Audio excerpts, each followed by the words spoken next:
record for my memory. Oh, okay. Okay. So you're saying site-specific bylaws? Yeah, so the site-specific bylaws that are on title basically, essentially allowed what was built on the property. Yes. Right, so for us to, which is inefficient in terms of the, trying to maximize the parking on site. Right. In addition, it only allows a certain size. It's a maximum square footage is 1,975 square feet. Okay. So no matter what you do, you're into a zoning process, whether it's variance or whether it's a rezoning. We'd have to work through that with staff. But unless you're using that existing building or rebuilding it exactly in the same footprint, you're going through that process. And really, that building is in the middle of the lot. It's inefficiently laid out the way it's done. So what we've done in terms of this concept is we've basically brought a two-story building, as we talked about, 2,500 square feet each floor, brought it up to the street, 2 meters off, which is between 2 and 3 meters is what the city normally likes, and which is in line with this house here generally in terms of how close that house is, because that's the side yard. Okay. And then what that allowed us to do is to put a nice landscape strip in this area of 3 meters, 10 feet along this side against this house here. So you can landscape that, and because they're going to be concerned with lights, car lights, with traffic, the parking lot noise, garbage, that sort of thing. That is, because it's commercial with the residential. And we're trying to give them a better situation. Even though we're bringing the parking close to them, we're trying to give them a good buffer. So that was kind of the intent. And just the layout of the site, just how it fit. Because what we talked about is, in terms of the parking stalls, the drive aisle, and whatnot, of just how it all fits together. This was the most efficient design.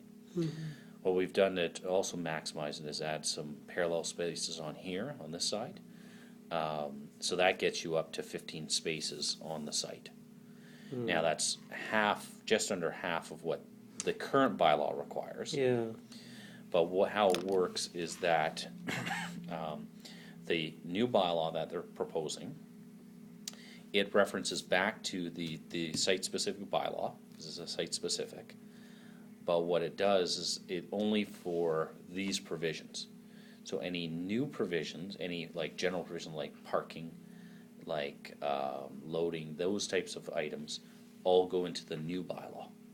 They reference the new bylaw. So the new bylaw requirement, if for medical offices, it's 3 spaces per 100 square meters. So when you do that calculation, you only require 14 spaces. So you're one over the new bylaw for 5,000 square feet. Okay, so the bylaw which is coming again in May, right? That's right. So the question is, if it is appealed, can we adopt that?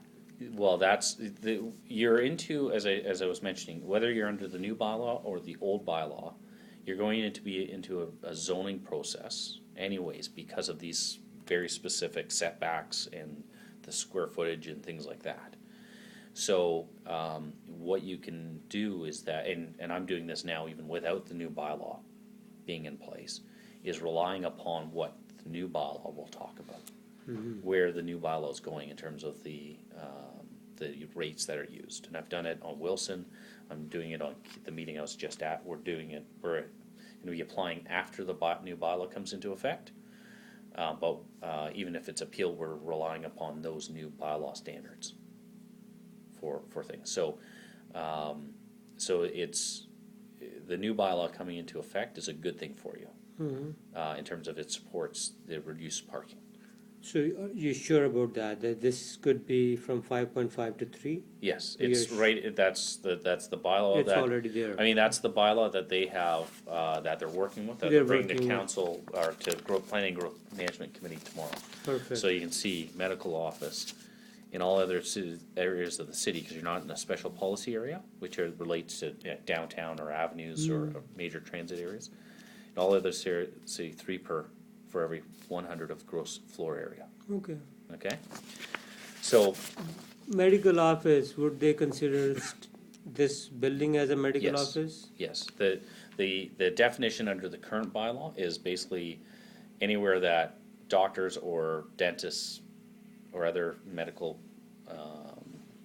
practitioners, have their offices. It's very Okay. broad. Okay. Now, if you're doing an accountant's office, the number is different, Oh, right? So if you go to, I'm not sure if we had it, it's in the other package. okay, so while you're doing that, so my question would be, if we have a second floor and we have a shell there, and we find maybe a couple doctors to work upstairs, Mhm. can we not lease out to couple lawyers or a couple accountants You- down the road? Well, yeah, you could, like again, Site specific? I can't remember the site specific just deals with, so the site specific right now, again, if you're going through, like you're into a rezoning process, I think, in any event, as I said, because right now, this only says that you can only use the building or structures for the offices of 2 physicians, right now. So you're into a rezoning to deal with that, to lift that restriction, Two of two? of, But from he- 2. He also mentioned about 4. Oh, it's 2. That was 2, okay, Yeah, it's 2. okay. So you'd remove that restriction, and then at the same time, you'd allow for a general office as well. Like you'd Okay. rezone it to allow for, or go through committee of adjustment, to allow more physicians as well as office. And then to deal with the start setbacks and things like that would need. You, more than likely, because you're dealing with very specific yard setbacks, as well as this provision, and wanting to add office, you're into, would suspect that staff will say, go through rezoning. Because there's a lot of variances you're dealing with. Okay. I And just that's want to a- mention that communication with Tim Crawford again. Mhm. When I went to the counter of Etobicoke, Yeah, she opened it up and she ended up with 1631 Islington, and she was all confused because the address is 1631 Islington, and then there's site-specific bylaws. Mhm. And then she would not let me call Tim, but I still called right at the counter. okay. He picked up the phone and he said, and I said, look, this is what this lady is saying, and when you spoke to me, you did not mention these things, and now I'm confused here on the counter, and I drove from quite a bit. So he said, these are not applicable to you, even if they're coming up. I don't know if it's a typo or a mapping error, but he was very specific. They're listed as Now, what Oz did just now was a few minutes ago, just before you came back, we did leave a message with Tim on his voicemail, so he Yeah. can call back and clarify that. 14368, which is that one. Yeah, and 570. Yeah, so it's on there. What But you- what It's Tim weird. told me was I don't know if 50% of the footprint, 93 square meter and slash 5.5, Yeah, that's a general provision of the bylaw. and 14 Yeah. meter. 3 things he told me. Yeah. And when it came to this, he said, no, don't worry about it. That's not for you. Okay, well, that's, we'd have to work that out. Yes. Confirming it, that's just what we brought up as well, so if it is a typo on their mapping, then Yeah. it is what it is. Yeah. Yeah, but Um, in that case, could we save some here? Well, the problem is from a layout perspective, that doesn't help you, Oh, okay. because Can't have 2 rows there. you can't have 2 rows, you don't have enough room. No, okay. So that's what we're trying to maximize it as much as possible. Now, and the other thing is, again, if you're going through any type of process, if that doesn't apply, and we deal with the setbacks on their, if there is any variances, like say if the new bylaw gets adopted, Mhm. but is appealed, which chances are it will. Mhm. You still need to go through a variance, because you have to meet both bylaws. Mhm. So you'd have to you'd have to file a variance to the old bylaw Mhm. for the parking at a minimum. Okay, As soon as you do that, everyone within 60 meters gets notice of your application, right, including this guy. Well, what's this guy gonna do? Well, I'm concerned about parking and everything else. If this is down, if this is down to 0 or 1 meter, then he's gonna get upset. Now, what you could do is you could come in, and chances are, you're going through a site plan process anyways, staff are gonna want a nice buffer here, despite what the zoning would say. Because they'll take you through that process. That's staff, oh, the s- staff, city the staff, city, okay, city yeah, staff. mhm. So they'll want that. The other thing is, there will be some, we haven't, obviously got an engineer involved, but there's gonna be drainage and things like that you'll have to deal with. And so they may want to have, use that as a drainage swale to seep water in and to the ground and that sort of thing. Those are all things that we would have to deal with through the process. But from the only thing that this gets you by moving this back is you could lengthen the building slightly. Okay, So you get an extra meter or two on that, which bumps up maybe 20 square, 200 square feet. But then you need more parking. As soon as you do that, right? It's right, yeah. conversive, right? Parking is your constraint. but, so our wording, our imaginary number of 2,500 was really, is really what we can get, 2,500 per floor, exactly, so Yeah. 5,000. 5,000. And Yeah. the basement, Counts in either bylaw. Now, it doesn't count in the current bylaw if it's used for storage. But if you want to put offices down there or medical labs or anything like that, then it counts. so it becomes 7. It becomes It gross becomes floor area, 7,500 if then you it use the becomes whole floor. 7,500 if you use the whole thing. And Now, then- if you're parking underneath it, Yeah, if you wanted to put parking there, then that's excluded. But that doesn't help you in terms of your GF, Yeah. in terms of your sale, your leasable. yeah. So if it is for storage, then the parking doesn't matter. Under the old bylaw. Under the new bylaw, it counts as GFA. There's no exclusions. Even if it's a storage. Yeah. That's right. This is part of the problem with it being back and forth between the two bylaws. So, Okay. and staff will say, if you want to rely upon the parking requirements of the new bylaw, then we're gonna calculate it as you would under the new bylaw, so take away those exclusions. So what's the benefit of having a basement then? There wouldn't be under the new bylaw. And this is, like, we got caught, was doing a restaurant, down at Yonge and Summer Hill, and we got caught the same thing, cause he had his kitchen, which was non-public space, and there's a lot of storage, as well as his washrooms downstairs.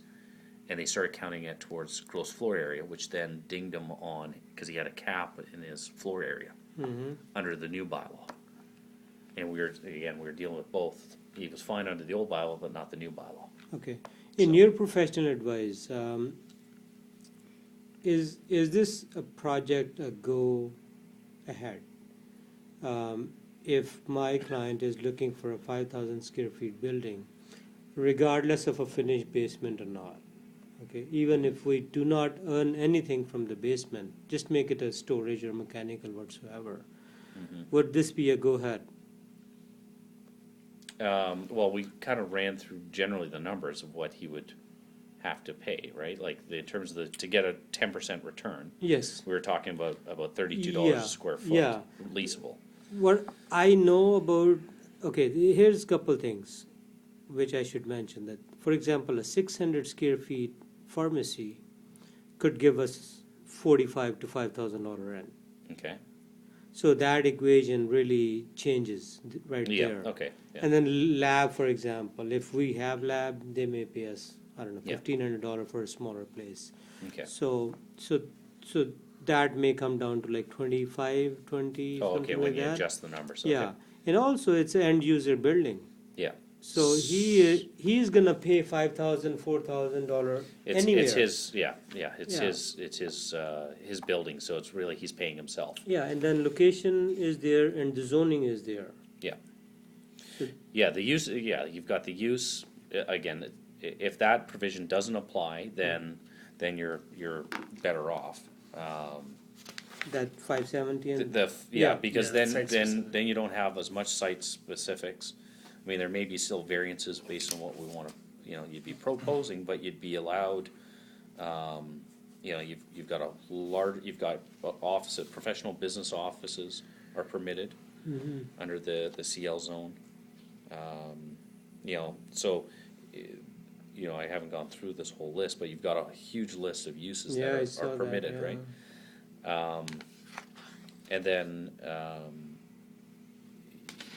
so you can, you've got the height, obviously that's not an issue, 14 meters is large enough for 2 stories. So, if the location's good, if the rent is not an issue in terms of you've done the costing and it generally works out, I mean, it works from a built form perspective, in my opinion. It's really a matter of the process you have to go through. And you're going through some level of process with the city, whether it's rezoning or variances or site plan approval. Okay, so if we have to go through all these 3 steps. Well, you go through either a zoning or through a variance. You wouldn't do Okay. both. Okay, so. You do it, And so you're planning in going through the city with all that one step. Timing wise, what are we looking at? If typically on a small project like this, if you just need site plan approval, you're probably looking about, can't see many major issues, eh? No, I'd say not about, from a site plan perspective. say about 6 months, I'd say 6 to 8. 6 to 8 months, 6 to 8 months. depending on because you've got Staff's gotta six be in to favor. 8 months from when you submit. So you've got, because if you submit like May 1st, you get everything going, get all your stuff done. As we talked about, your architecture and everything else done. You submit May 1st, and you've got the summer months in there, so there might be some delays because of people on vacations. And then it's also a matter of response. So if you respond right away, the faster the process goes. Okay. But if, you can only, so part of it's in your control or the client's control of pushing things along. If you're in, what you do, if you need some variances, you would run through your site plan process till your staff are happy with it, and then you'd apply for the committee, on your second submission. So you've addressed all the comments that staff have, and you go, they're happy. You'd then apply the committee of adjustment. You get it's about 2 months to get to a committee of adjustment, give or take, depending on their schedule, how busy they are. So again, that's within that 6 to 8 months. Okay. If you need variances, you're probably looking at 8 months. Okay. Because Okay. we are paying about 20,000 a year in taxes as well. Yeah. So you want to get this done as quickly as possible. Yeah. If you're going into rezoning, if there's more things we have to deal with, like again, if that applies, and we can't just deal with setbacks or coverage or parking, through a variance process, then you're, probably looking at closer to a year. Because you've got extra steps involved. You've got, they take a preliminary report to council, then they have an open house, and then they do their staff report and the processing, and then you do a final report to council. And that's all set, they're all set schedules in terms of when you can go, like you can't, they'd only meet like, once a month essentially, right? That's the various community council meetings. So, you're, unlike committee of adjustment, which meets more regularly, Okay. okay? And they're shorter timeframes, because there's not as much window for staff. Staff have to prepare a report and have to get it to council, or to the clerk in a certain time frame to get it onto that council meeting. So that's why I'm saying that the length of time lengthens out. And then you may lose some time, again, over summer, like that's already accounted for, but it runs into the Christmas seasonal season, so you've got that to deal with, so there's some delays there, because they're basically closed from Christmas Eve to, after New Year's. So not much, you lose 2 weeks there. So it varies, like, I mean, once you've got a plan and we've met with staff, try to lay out as best as possible that process.